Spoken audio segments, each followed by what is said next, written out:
You're listening to Moviesucktastic.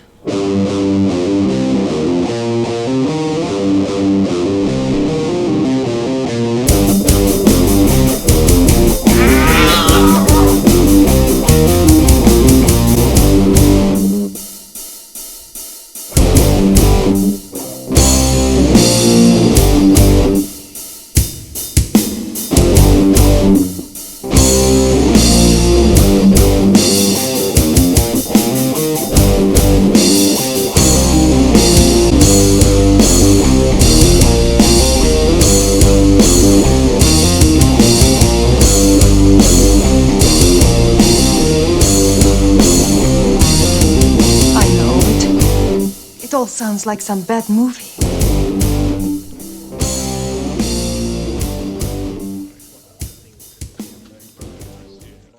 Hello, everybody. Welcome to Moviesucktastic. Goddamn Navi. Yeah. Right? What the hell was that? That's the opening of the film Patrick. Oh, that's right. We're that wasn't my phone at all. Ignore that. It wasn't. He kills you with his mind. Ah. So this was a film that Scott challenged to me after I had challenged him to the film The Fury. And I'll tell you something. I shouldn't have liked this movie as much as I did. I'm just going to get that in there right off the bat. Should not have liked it as much as I did. You know, it's not a bad film. It isn't. The only thing I would have liked is if the music wasn't so soap opera. Well, I don't know if that's an Australian thing, but it's even more soap opera-ish than our 70s films. Now that's the original score. There is a version with a Goblin soundtrack that they placed in there. Is that the one that's 2 hours and 20 minutes? There's this is the 112-minute cut, which is the one that we saw. That was, I guess, cut for the U.S., or maybe it wasn't well received at the 2 hour and 20-minute cut. But there's a 140-minute cut of this movie. And I couldn't find that, obviously. No. This version is a smaller version. It's a bit wacky. They changed it for American audiences, and they added the Goblin soundtrack and stuff, I believe, afterwards. I would love to see this with a Goblin soundtrack. You can actually find images of soundtrack with Goblin's name on it, too. So they advertised it as that. Yeah. I'm going to have to see if I can find this film with the Goblin soundtrack, because in my opinion, that's the only thing it's lacking, is a good soundtrack. You know what I mean? Hopefully they don't get rid of the dun-dun-duh. Hopefully that stays intact in the original cut or the Goblin soundtrack cut. You okay over there? You still with us? Yeah. No, I'm letting you talk. Sorry. Oh, okay. The main plot of the film. It's unusual for me. I know it's unusual for me. That's why. Yes. It's usually because you're occupied. The main plot of the film, to just get that out of the way, is... If you want to know what I'm doing is I'm double checking my whole Goblin thing. I know Goblin did a soundtrack, but what I'm trying to double check is if I'm incorrect on it being the soundtrack for the original or for the re-edited version. Obviously, it makes more sense it was for the original version, since the re-edited version or the edited down version of what we just watched now. Right. With the soap opera soundtrack. Aha. So I'm just trying to confirm my readings on that. I didn't take notes. I just read a lot of stuff and then forgot it all. If the music isn't done by anybody else and it is what it is, I would love a fan edit for this, strictly just for a different soundtrack.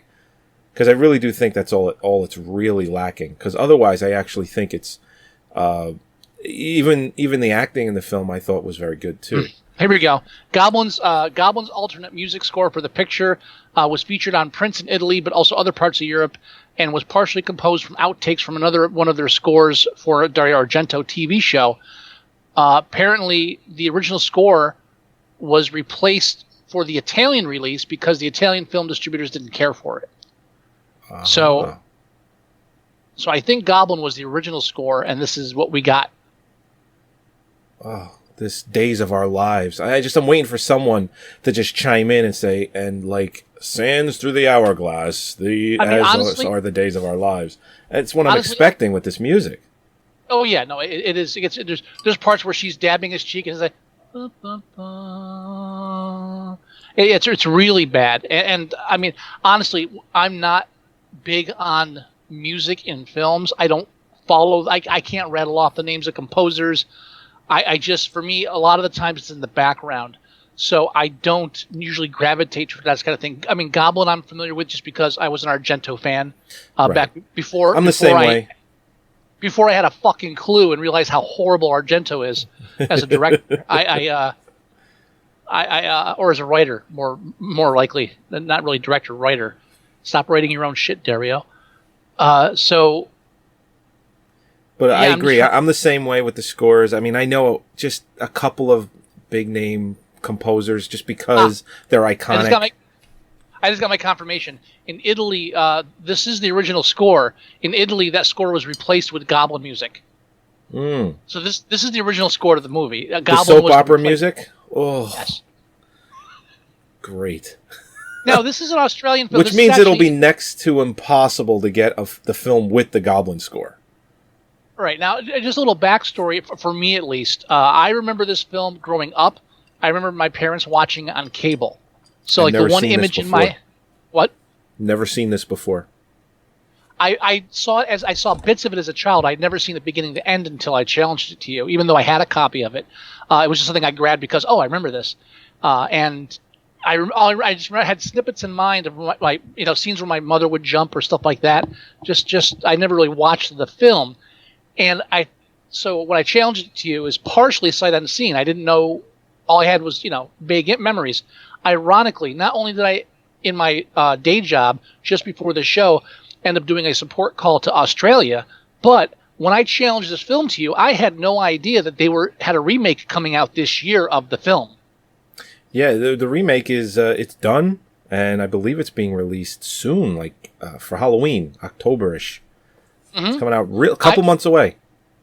Honest, swear to God, and I wish I had known because it would have been smart to do a review of this with the release. I was clueless until I'm actually looking up pictures and doing research, and I keep coming across movie posters like that's not really a 70s movie poster. No, that's the poster for the new film.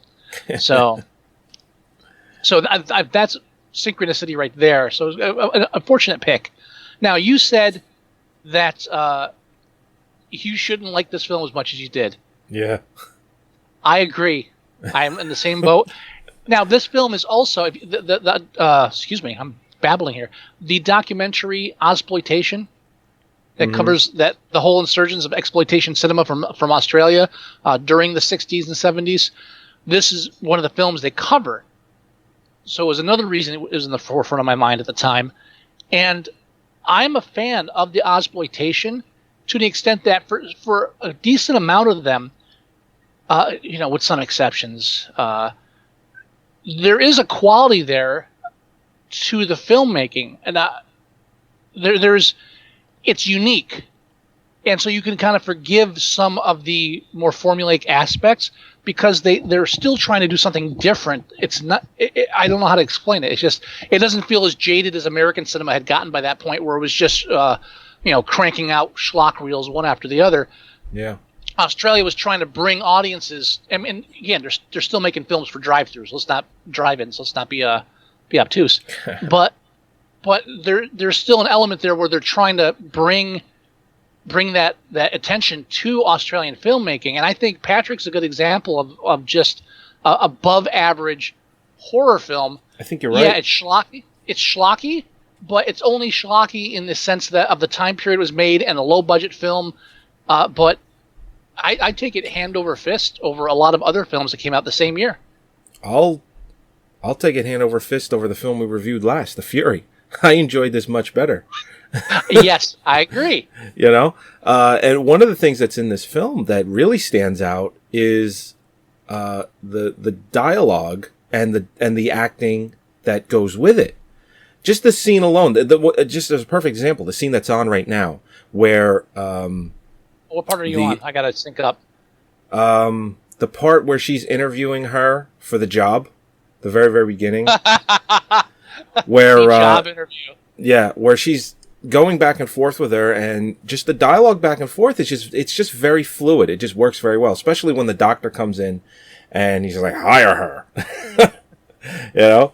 But before that, what my favorite line in that scene is where we attract a certain type of of worker. Lesbians, psychopaths, enema specialists. I know a couple of those. It's like, wow. Enema specialists. She goes on, like necrophiliac. Everything. Just, yep. Oh, yeah. That's an upcoming picture, by the way. I'll be posting quote picture. What do you call it? Meme? I don't know what you want to call it. Yeah, it's a meme. Yeah, that's. I have a little note aside that you make this. Oh, I have a great idea for a meme. I'll tell you about it off air. Don't tell me. Just do it, sir. No. But, It's specific off air. Okay. All right. Well, anyway, essentially the basic plot of this movie is Patrick kills his mother because he's obviously demented and he has mommy issues and all that stuff. He ends up. Can I break in? Yeah, sure. Talk about an excellent opening scene. Yeah. I mean, again, we're not just he kills his mother, whatever. I mean, he's sitting there and he's basically doing the same thing we're going to see him do the rest of the film, which is stare straight ahead and do nothing. and his head's against the wall. And he does it well. Oh, it does very well. Yeah. His head's against the wall, and then his mother's getting, for lack of a better term, banged in the other room, and so the camera does a reflection in the bed knob of his mother being banged as the bed knob slams against the wall that his head's against. Right. And it's like this is masterful. I don't care what you say. It's awesome. Exactly. It just kind of you just conveyed like the psychosis of just this image in his mind just hammering into his psyche, just with the doorknob, and of course like it's forced perspective too, so the bed knob looks like bigger than his head. Right. Of course he does what any person would do in this kind of situation. He gets up, grabs an electric heater, and throws it into the bathtub twice. Yeah, the first time it doesn't actually get in there, burns his mother's back. They throw it back at him. He throws it back at them. Except that time they were unsuccessful in stopping. I've seen a few Australian. Yeah, I've seen a few Australian films, and one thing that I have noticed is maybe even for that time period when you compare it to American film, little less uptight about showing male frontal nudity. A little less, unfortunately. But just a little bit. And with this film, not really concerned about showing any female nudity, just the one shot, really. And from what according to IMDb, this is only rated PG. And I swear, I'm like, PG? All right. I guess maybe for a 70s film, the nudity was kind of the norm. Yeah, they didn't really start cracking down on that stuff mainstream until the 80s hit, and on home video stuff, they really didn't. I don't. Right. I can see that, and it was only the one nude scene, and there wasn't even any touching. It was just like, oh yeah, I'm out of the pool, slip. Right, exactly. All right, so he ends up becoming comatose, and he enters a coma. A coma. He has psychokinesis, and obviously this where he can move things and he can do things with his mind. So that's the essential plot of the film. He falls in love with his nurse, his private nurse. And also, he just wants to try and get everybody out of the way so that he can continue having her as his private nurse. Isn't that called the Knight Rider syndrome? Is it? No, that was actually joking. No, Nightingale syndrome. You're supposed to correct me on those. Okay. Now she's separate. Now the nurse, I got off of my notes here as far as the characters' names. Kathy, she has what? They refer to her as Catherine through the whole film. Mostly it's Catherine, but they do mention Kathy a couple of times. I feel closer to her. I feel more comfortable using an abbreviated name for her. Okay. So anyway, I think her and I have been through a lot watching this film. I'm going to call her Kathy. Okay. Anyway, Kathy, not only is she a new nurse at the hospital meeting Patrick for the first time, but she's also just separated from her husband, who apparently is a bit of a cad. Actually, they're not separated at all. They're still technically married. No. No. She tells him that she wants a divorce, and he said, I thought we were going to go for legal separation. Joey. Yeah. Not legal separation, not divorce. You're just talking about that they're apart, period. They're separated. She's living in a different apartment. She's moved out. They're separated. Not legally, though. They're separated. Sure, we're separated too, but it doesn't mean we're married. They're separated. Okay, you're going like true. All right, fine. I see what you're doing there. I was going more of the actual legal term of it, which they're still married. They just live in separate places.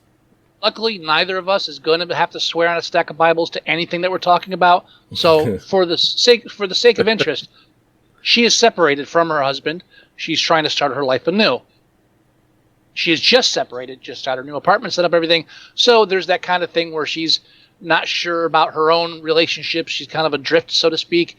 And apparently, when that kind of thing happens, most women do tend to become attracted to comatose Marty Feldman lookalikes. It does happen.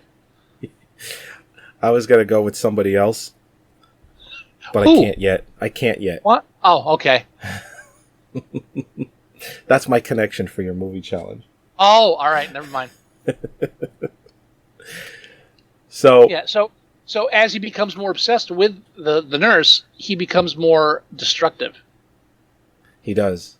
They just showed the scene where the doctor, where Patrick spits at her for the first time, and she's like, well, "Oh my God, how does he do that? I thought he was comatose." And he said, "Well, here, I'll show you." And he grabs a frog and he sticks a syringe in its head, and he's like just basically destroying the brain, the cortex, the spinal column for this frog. And the only thing I'm looking at is they're really killing this frog. They don't have the props to get a really good animatronic frog. It's like this guy's really doing to this frog. Now they don't have an ASPCA in Australia. They just like, all right, kill the fucking frog. Yeah, but there's another. I couldn't do it. Film, takes a certain person to do something like that. Yeah, there's another Australian film called Wake and Fright. It's also on the exploitation doc. That's a film. As I'm watching the documentary, I'm like writing down names. I gotta watch all these films. What was the film Chopper on there? Chopper. Was that in the documentary? I know it wasn't 60s and 70s. It was, I think, late 80s. I don't know if it covered the 80s. It covered it briefly. I don't think Chopper's in there. Okay. That's another great. I know you're not the biggest fan of it. I loved it.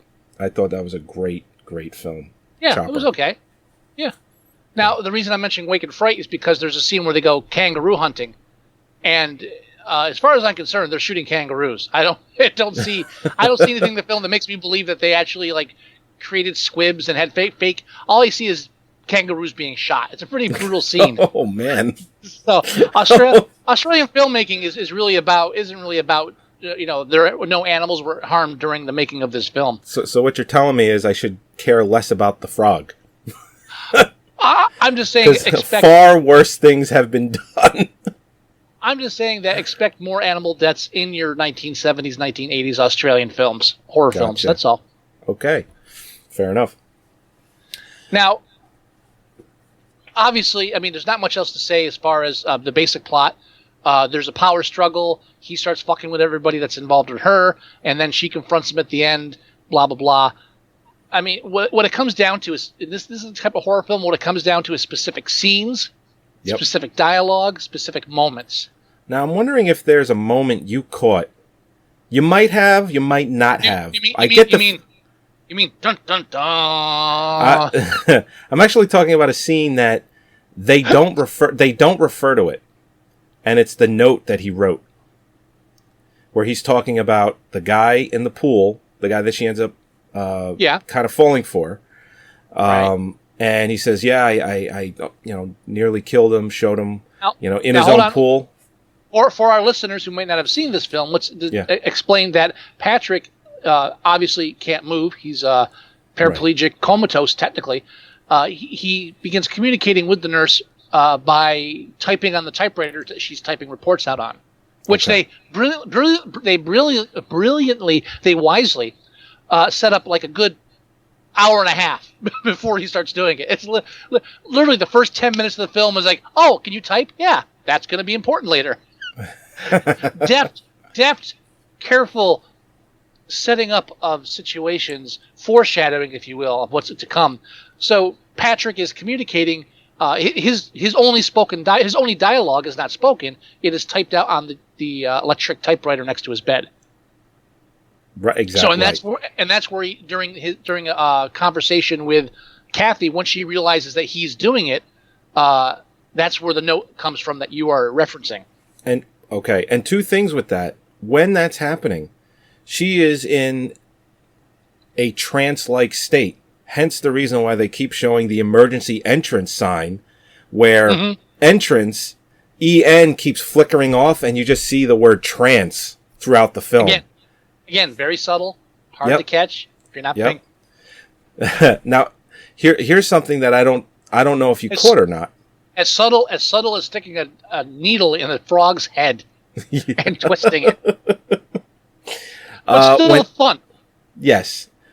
What happens is the one doctor that she kind of falls for, he almost drowns in his pool because Patrick does that to him because he felt that he was coming on too strong to Kathy. And he was jealous. And he was jealous. So he nearly drowns him. Then a couple of scenes later, her real husband stops by, and in another encounter with the doctor, Patrick trashes her apartment, and she assumes that it's her husband that did it out of jealousy. So he comes by the next day to clean up and, just to tell her, I didn't do it, and here, I'm going to clean up your place and cook you dinner. Well, he ends up picking up a pot of tuna casserole without gloves and burns his hands real bad. So where I'm going with all this is it sets up the letter that Patrick writes, where she is in this trance-like state, where he writes, the first guy, the doctor, he goes, yeah, I almost drowned him in his pool, serves him right, ha ha ha. And he says, your husband, he burned his hands, he got what he deserved. Mm-hmm. Did you notice what else he wrote in that letter? I meant to freeze it, but I didn't. What else is written there? Okay. The scene earlier, she's touching his face. Can you feel that? And he goes, he spits, or he does that with his mouth to motion yes. Well, this is where let me interject again. Go for it. This is the only spoken dialogue that Patrick evinces in the film, besides "ah" at the end. is when she realizes that he can hear her, she quickly creates a system where one means yes and two mean no. So he's just titting all the time. Yeah. And so that's the scene where she starts like, well, can you feel this? Can you feel this? Right. So she does that whole scene to where she ends up going near his crotch. And she's got her hand in there. Well, yeah, she's got her hand right on it. She grabs it. Yeah. And she's like, can you feel this? And he's like... The response should have been... But he actually doesn't do anything because he's kind of in his head going... Yeah, I can feel it. Yeah. I can feel it. Anyway, the nun walks in, and that's all broken up. When he writes the letter, and I noticed this, and I had to rewind it because I couldn't believe that it was in the letter, because they don't mention it, because she shows it to a couple of people, and no one mentions it. And what he wrote in the line before that is, Patrick is ready for his hand job. I saw that. Yeah. Okay. All right. Yeah. He wrote, Patrick is ready for his hand job. And then he writes about, how the husband, or the one guy he almost drowned and the husband burned his hands. Mm-hmm. No mention of it at all. Now I'm wondering if it's one of those things where that was explained, or it was at least noticed and referred to in the extended cut or the 2 hour and 20 minute cut. or it was just one of those things that us as the viewer, so if you catch it, great. If you don't catch it, then you don't catch it. So I'm wondering if it was that kind of a play on in the film. It's funny that the hand job line is what you focused on, because my question with the whole typewriting scene, not funny, disturbing is what I meant to say, is that the part that caught my attention that kept bugging me was when she says, "Oh, aren't you a clever boy?" and he types out this advanced equation or formula of some type. Yeah, this algorithm, there's some crazy algebraic formula. Yeah, algebraic. And so later on, she shows it to the doctor, says, "Oh, really? What's this then? I couldn't have done that." And he just looks and goes, "It's nothing." And at that point, I'm like, no, it's something because we did it. Tell me what the fuck that is. And again, you're talking about the uncut version. I'm wondering if later she shows it to somebody, says, "Well, that's the formula for blah blah blah blah blah blah blah." So yeah, it's the formula for plutonium. We were gonna have him kill people with that, but we decided electricity was easier. That's the genetic makeup of Silly Putty. The man's insane. So that is what bothered me, the fact that nothing ever came of that equation that formula, or the algebraic formula that he types up on the typewriter. So, but you obviously more concerned about the hand job. I get that. I'm always more concerned about the hand job. I'm not arguing, believe me. Anyway, but yeah, I noticed that and I'm watching. I'm like, I gotta rewind that. And I'm like, yeah, Patrick's ready for his hand job. And some tells me that he gets that when he wants it. Because he puts these ladies in a fucking trance. And they just do his bidding. It's like, yeah, this guy's gotten more than a few. He knows what he's doing. Well, I had the feeling that his powers are getting stronger over the years. And he's at a point now where he can start manipulating things. Yeah. Now they do make a brief reference. And I like the fact, whether it was just because of the editing or not, I like the fact that when she talks to the police later on, after the dun-dun-dun scene, when he's like, "Oh, somebody scribbles something in the note here about a previous nurse's boyfriend losing all feeling in his body, starting with the hands," which reflects what's happening to her husband with him not noticing he's holding a hot pot, how he burned himself. Right. So it almost shows that he was starting at an earlier stage to mess with people psychically, but obviously no one at the hospital's like, "By the way, shit goes flying around the room here if you piss him off." So for me, it was like, this is her Kathy's presence is the motivation for him to step it up a notch, so to speak. Yeah, because you're right. Even the husband, he says, "I don't feel anything," and then when he drops the pot, he goes, "I still don't feel anything. Like it doesn't hurt." Yeah. So you're right. He's doing something. Right, and they don't try to over-explain it. It's really a throwaway line when she talks to the cops, and she's not even like, "That happened to my," it's just fine, drop it. There's a nice level of adult screenwriting in this film where not everything is over-explained. Right. It's just, again, why we see the opening is perfect with that. They mention it when she finds out, "Oh, you killed your mother," and then we watch. There's no extensive dialogue about why did he kill her, what happened in the past. Doesn't matter. He fucking killed his mother. Now he's in a coma. Yeah. The guy's obviously mentally disturbed. Let's not dwell on it. We got more important things going on here. Exactly. And there's just that level of non-pandering in the film, in the screenwriting and the dialogue. And surprisingly, at the same time, you have dun dun dun. Yeah, which it seems out of. It's hilarious when it happens, but it seems completely out of place. It's the funniest part of the whole film. Yeah, the doctor. Should we explain the scene and how it comes about? It's after the nurse gets fried. Right, because she goes in to turn the power off in the building so that it turns off the machines that's keeping Patrick alive. But you'd think she'd realize that there are backup generators that won't let that happen. Right, yeah, exactly. So I'm assuming she thinks that the backup generator will come on, and then it'll eventually, it'll go off. She was a desperate woman. Yeah. So what he ends up doing is he electrocutes her in that room where all the fuses and the generator and the fuse box and all that good stuff is. The electrical room. That's usually called the basement, sir. Or the electrical room. Anyway. In the basement. In the basement.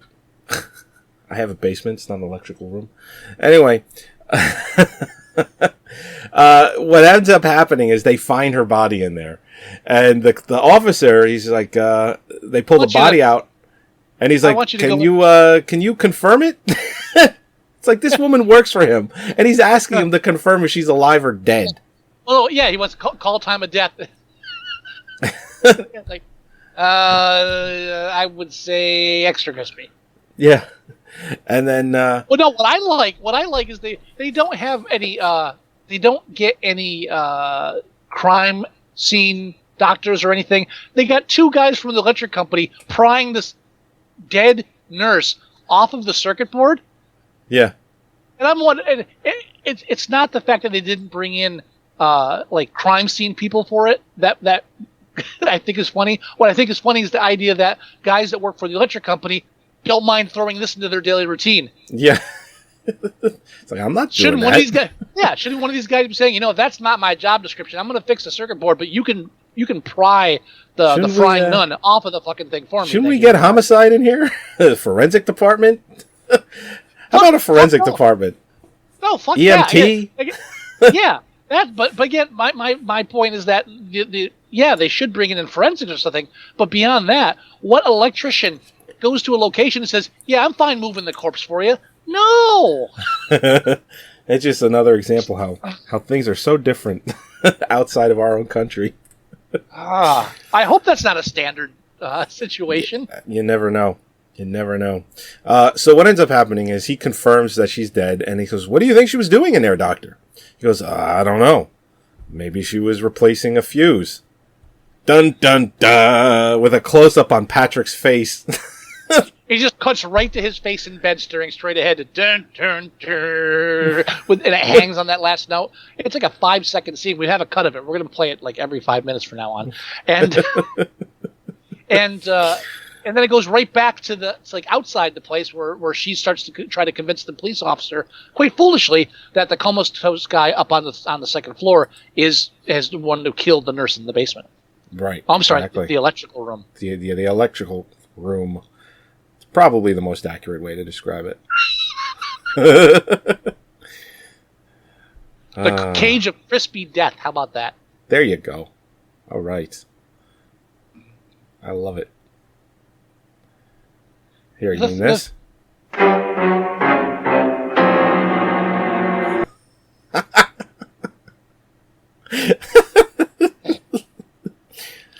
I don't know, Doctor. Well, what do you think she was doing in there? Maybe she was replacing fuses. And that's exactly how that scene went. Just that way. It's hilarious. Absolutely fucking hilarious. Oh yeah, like mine's a bit out of sync of yours, but right now I'm watching where she shaves Patrick, and she's rubbing the shaving cream off his face. And again, it's that, like you said, the soap opera music. It's like dun, dun, dun, dun, dun. It's like you're tuning in after the commercials end. It's really bad. Yeah. You are correct on that. It's at least bad as far as cliche. I don't want to say the person's a bad composer. It's just it's the least subtle thing of the whole film, ironically. Yeah, exactly. Yeah. What's the other death? Now, what's the other death toll? He messes with the doctor a couple times. And the doctor we're talking about is another doctor that one of the nurses tries to hook Kathy up with. So he's the potential love interest. Mm-hmm. They do sleep together at one point in the film. Oh well, yeah, but I said love, not banging. Okay. They loved each other for all of 20 minutes. That wasn't love. So you have like a lover's triangle, like a three-way lover's triangle between Patrick, the separated husband, and the doctor trying to horn in on his territory. And he messes with the doctor in the pool. He burns the husband. Then he traps the husband in the elevator. Right. And that ends up happening when he kills the power to kill the nun. He ends up in the elevator at that point. Well, the elevator was broken beforehand. They even said. He made it working just briefly to trap the husband in it. Right, but it wasn't working. So they already knew that the elevator was defunct, and that scene right there is why I like the film, because you saw it coming. You know the elevator's defunct. The husband walks. The husband walks in with a bunch of flowers, looking for the nurse, and he looks over, and the elevator door slowly opens. You're like, "Oh, Patrick, you cad! I know what you're doing." And I'm thinking, and automatically, I'm anticipating what would normally occur is that they'd show him get in, show the door shut. There's the panic. The lights go out. The film does instead is the door's open. He looks at the elevator through the door, POV shot from inside the elevator, and then that's it. And we don't see the husband again. Well, you see him briefly in and out. He's in there for 2 days. Not where I'm talking about. There's a period. Oh, I see what you mean. Okay, sorry about that. Yeah, see, as you interrupt what I'm saying. As I usually do. Yeah, well, I do too. But there's a long period where after that happens, he's in the elevator. I know he's in the elevator. The film's not gonna play into that. They still have it. Just he's gone, and until they reveal that, it's just a nice way where they said, you know what, I know it. We're not gonna describe it. Next time we show him is gonna be like 2 days later, him trying to pound his way out. And I really liked that. Again, there's a kind of adultness to it where it's like, okay, we know what's going on. Let's move on. Let's get to the dialogue. Let's get to the other scene. We want to show other stuff. And again, that's in the hour and 52-minute cut.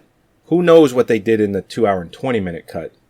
Right. They could have taken. Yeah. They could have been done completely to the point of where it is done the way it usually is. But in this cut, it's done in a much better manner, like the way you explained. What if all the scenes they cut out were all scenes of just Patrick alone in the room? Just 30 extra minutes of that?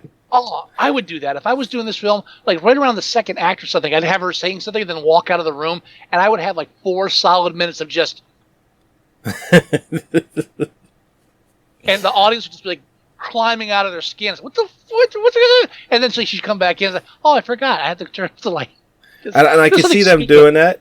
And then the director explaining it. It's like, when we do that, when we're in those scenes where you're just staring at Patrick for 4 or 5 minutes, and it's just a consistent 4 to 5 minutes, you're in the mind of Patrick. You're experiencing what he's experiencing. It would be awesome. Just like, what are you talking about, you crazy bastard? It's 5 minutes of just a guy staring at you. It's like, yeah, that's the point.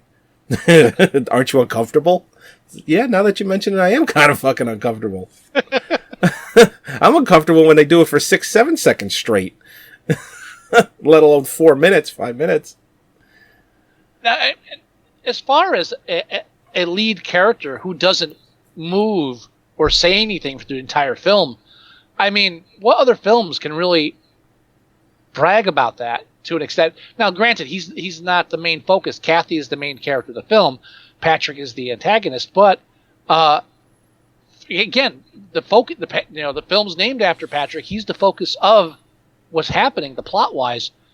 Your main character, as far as that goes, doesn't move or say a word. How many films can you name where the main character just doesn't do anything? I can't. Nothing comes to mind. I obviously I know there are other films. I believe, wasn't there an American film that's similar to this, where someone's comatose or strictly in a coma and they're doing something while they're in that state? And I'm trying to remember. I could swear there's Coma, but that they weren't doing anything. They were just in a coma. Now, Richard Dreyfuss was a paraplegic in Only When I Laugh. Oh, no, sorry. That's a different film. Whose Life Is It Anyways? But he could talk, and he just talked a lot through the film, so that's not a good comparison. According to IMDb, the guy that played Patrick, his name is Robert Thompson. Yeah. He died June 15th, the day before my birthday. Thank God it wasn't on my birthday. At the age of 93. Did that guy look like he was in his 60s when he did this movie? Are you looking or his late 50s? Are you looking at the right stuff there? It says Robert Thompson Patrick. There's only one guy named Patrick in the movie. He said it's got to be that wrong. Can't be right. It's got to be wrong. No, that. But can't it says be right. here he was born in 1916. which would have made him 62 years old when he did the film Patrick. Yeah, I'm not buying that. It's got to be wrong. He looked like he was maybe in his 30s or early 40s. Yeah, and he's playing like I mean, the implication that he's young, like late 20s, I would have imagined. As far as the film goes, yeah, I didn't. And it says here, born in Kansas City, Missouri. That's not the same Robert Thompson. Someone fucked up on IMDb. That's not the same guy. Who would do that? That's not. Born in Missouri, died in Wisconsin, and in the middle, he went to Australia and acted in some movies.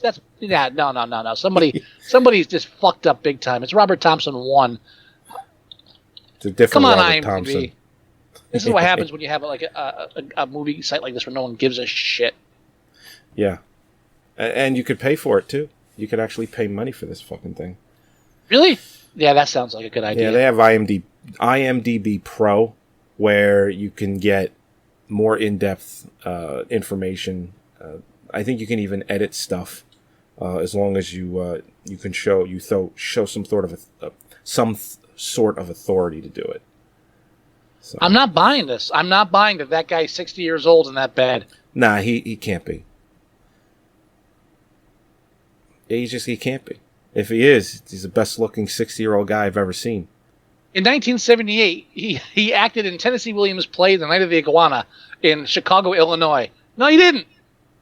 No, he didn't. He was not this Robert Thompson. No, different Robert Thompson. I don't have the time or patience to untangle this Gordian knot of bullshit. But we were both agreed that this is not the same Robert Thompson. I would say different guy. We need some disambiguation around here. I can't even look at it anymore. Oh, look at this. Yep, it says here music by Brian May. He's the guy that did the soap opera music, and then it says Goblin, and then in parentheses it says Europe, and then in parentheses again it says Italy. So it looks like Goblin only, and unless they released it elsewhere, but it looks like it was really just Europe that Goblin's soundtrack was on this film. Nowhere else. Because I think you said it was also in France and Germany and Italy, among the other countries that had the Goblin soundtrack. So yeah.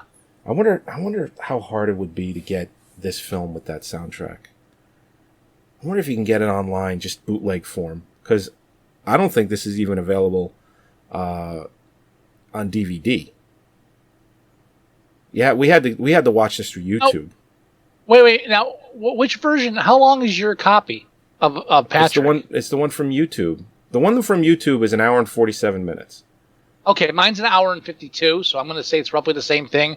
We're just talking about the end credits being trailed off or some slight. Where'd you get your copy? Rate. You didn't watch it from YouTube? No, I did not watch it from YouTube. I had a copy already. So mine. What? Of course you fucking did. Yeah. I have never heard of this movie. That's very rare that I've heard of it, but I've never seen it. That's happened to me a bunch of times.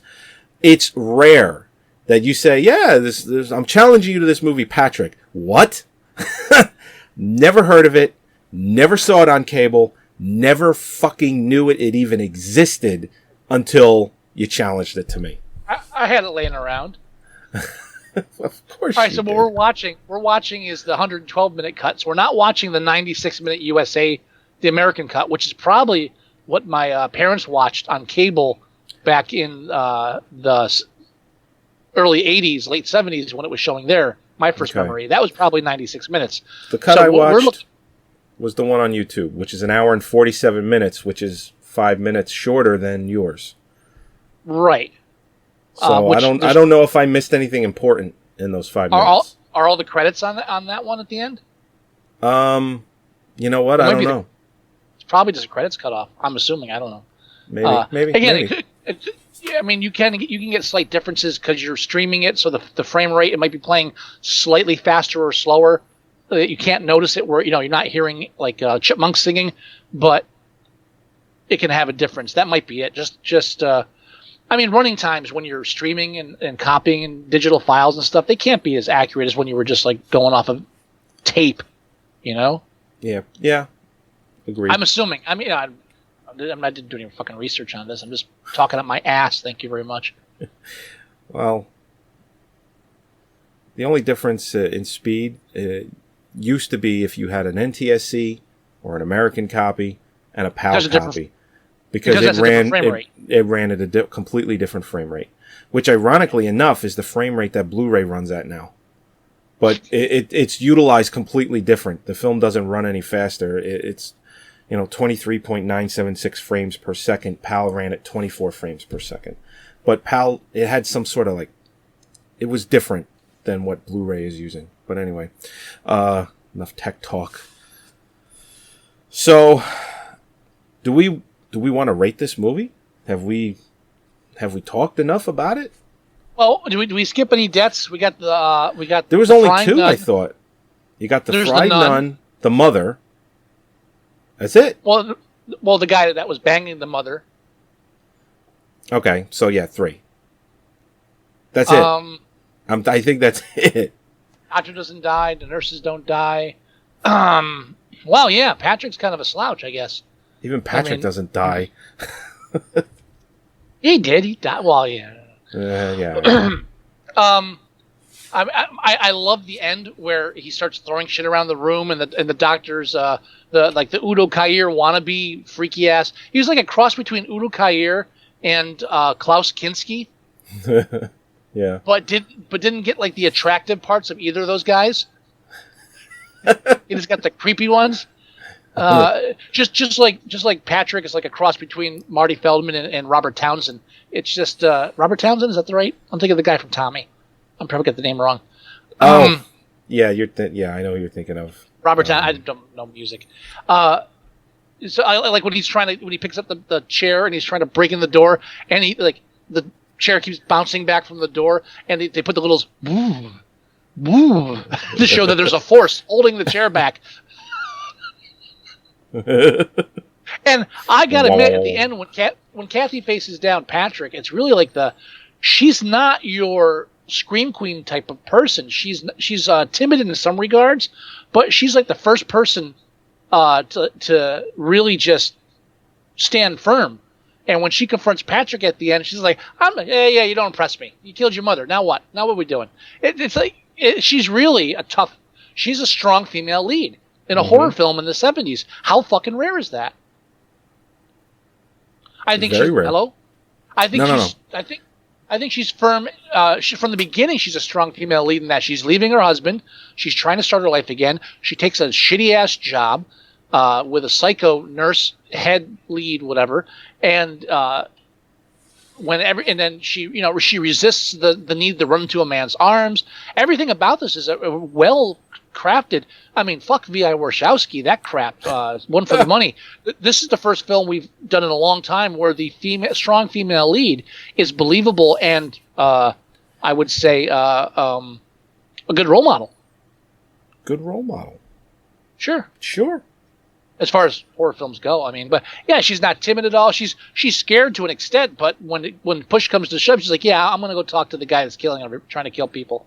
Right. And why? And she even tells him in that scene, "I'm not afraid of you anymore." Yeah. You're throwing things around, whatever. Even when she first finds out, like he's typing on the typewriter, it's like, "Oh, aren't you a clever boy?" Says, "No, you're supposed to be terrified. This guy's moving things with his mind. What the fuck?" Yeah. She kind of glides into that really smooth, maybe a little bit too smooth. But she's more fascinated than anything. It's like, wow, you can do that. It's pretty neat. I have sex with her from across the room. He doesn't even have to touch her. I'm interested in seeing the remake just to see like what they do differently. Right, what they keep, what they do different. It looks like, from what I read and a few pictures I saw, that they went for a darker, more gothic look. It's not as white and sterile as an actual hospital setting. Is this an American remake or is this Australia again? Because I didn't do any homework. I believe it's an Australian remake. Oh, really? I believe. I wonder if it's going to get any theatrical play here in America. It doesn't matter these days. It'll show somewhere. No, I know. But if it's well made and it's good, it should get some notoriety here. It's releasing in Australia first, so. Okay. By the looks of it, yeah, it's an Australian film. It's releasing at the Melbourne International Film Festival, or it did in July, and now it's coming out in October, like you said. So it's Australian all the way through. Thank God. That has a lot of promise. Just the fact that Australia did it. Yeah, I'd like to see it. I think we'll have to review it when we are able to get a copy on this shore. Definitely. It looks like the cast is scaled down like this one too. It doesn't look like they tried to actually, there's less of a cast on this than there is in the new film, in the original. They might not all. They just might have not listed everybody. Possible, but I got a feeling this is like a low budget. I mean, who's personally, scrambling? I like films that use very little characters. And the Patrick character, from what I'm looking at and from what I've seen, not a Marty Feldman lookalike. They didn't try to match the look. They just got somebody else. What, Garrett Graham wasn't available? All right. Yeah, let's rate this. Let's go ahead and rate it. Now, it's anything currently... Else? No, Wait, I think... We're not forgetting anything, are we? Nah. On IMDb right now, it's currently, I believe, 5.8. Here, let me double check that. 5.8 on IMDb on 1,198 users. Mm-hmm. Now, votes. Yes. It's 1,198 users voted on it. How about that? So 1,198 votes. I don't know how that works. I don't know if there are 1,198 votes. What? IMDb says 1,198 users. Mine says gave it a 5.8. Mine says 1,198 votes. It actually says 1,198 votes? Yeah, next to the U.S. user rating. Mine says 1,198 users. You're obviously using an older version of the program. Oh, obviously. So, it's anyway, 5.8. It's a 5.8. So, let's say it's a 6.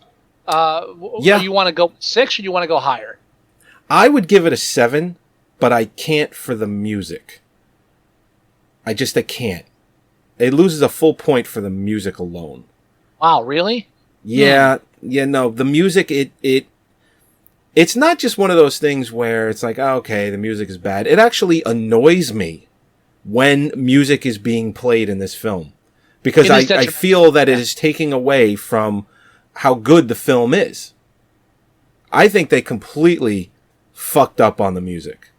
And I give it a 6. Because in my head, if the music, let's say I got the film with the Goblin soundtrack, I'd be more likely to rewatch it. Whereas with this music, I'd be like, it's got that fucking music and I hate it so much. I'll watch something else. But that's me. That's my head. This is a film. I want to see I want to go back and watch the 98 6-minute American release, and I want to see the Goblin release, and I want to see the uncut. There's like 3 different versions of the film I want to see. Right. I want to see every version of this film because the film's so unique in just the regard of how it was approached and how some of the scenes are approached. I want to see if it's actually improved when they tighten the pace and take out some secondary stories. I want to see if when it's longer, if that makes it different. I want to see if I'm more interested when Goblin's pounding a soundtrack instead of dun dun dun dun dun. I mean, where does this film peak? Is this the best version or not? Right.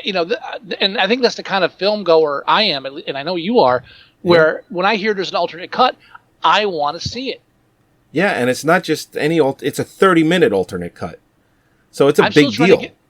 I'm still trying to get that uncut version of Supergirl. Or Heaven's Gate. I don't even know if that exists, but God, I want to see that, yes. Yeah. I want to know if this is in the movie. In the alternate cut. I don't think it is. It probably shouldn't be. If that's one reason I double checked myself, because I was like, is this the American release? Because I could see the Americans recutting it and putting that in there. Because fucking Yanks. That scene probably exists, but the music, the Goblin cut, probably is completely different. Yeah, I need to know. I wouldn't even be surprised if the music is already playing in the scene where he asks what she could have been doing in there, and he says maybe she was changing a fuse, just to make that line not so silly. You know, it'd be hilarious. What? It'd be great if the Goblin soundtrack is like, you know, your typical Goblin soundtrack all the way through, but for that cut, it goes back to. Dun, dun, dun. Goblin's like, we're inspired. We have to keep it. Leave it. Just leave it. We can't work without it. We need God, it. we don't make movies because no one would watch them.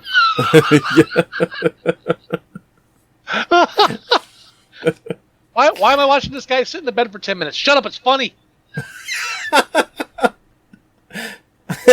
You obviously don't have a podcast. Just do it. Just watch it. All right. See, I wish we could do half. I wish we could do half points because I would give this a 6.5. I'd only take a half a point away for the music. As much as I want to give it a 7 because I enjoyed it so much, I'll go with you on a 6. I mean, And again, you're right. I can't argue with you. The music does take away a bit. Now, if we were reviewing the Goblin soundtrack, if we could have seen it, I would think differently. Yeah, and this is a film again. 25% of the people that voted gave it a 6. Yeah. So and other 22% gave it a 7. So maybe those people saw the Goblin release. Who knows? It's always whenever I watch a film like this, I always wonder who gave it a 10 and who gave it a 1. I mean, who hated it so much that they had to give it not even like, oh, it was 1. How many films would you actually put Birdemic? Would you actually put a 1 on? I mean, actually to say this is shit on the heel of my shoe bad. How many films have you ever seen in your lifetime that you would literally, not counting direct-to-video, please, that you would just say 1? Everything, even if no redeeming value whatsoever. I mean, and this is not one of those films. I can't even see anybody just rationalizing it. These are people that don't take their ratings seriously. That's what I'm getting at. Yeah. Whenever you see these 1s and 10s, these are people like, oh, give it a 10. I liked it. No, that's not what a 10's for, asshole. Yeah. 73 people gave it a 10. 22 people gave it a 1. And that's... The people that give out the 10 ratings and the 1 ratings, they're the people that got gold stars willy-nilly as a kid or were denied gold stars for no reason whatsoever. And they're taking it out on the fucking film industry. There's always a reason. There's always a reason you didn't get a gold star, you bastard.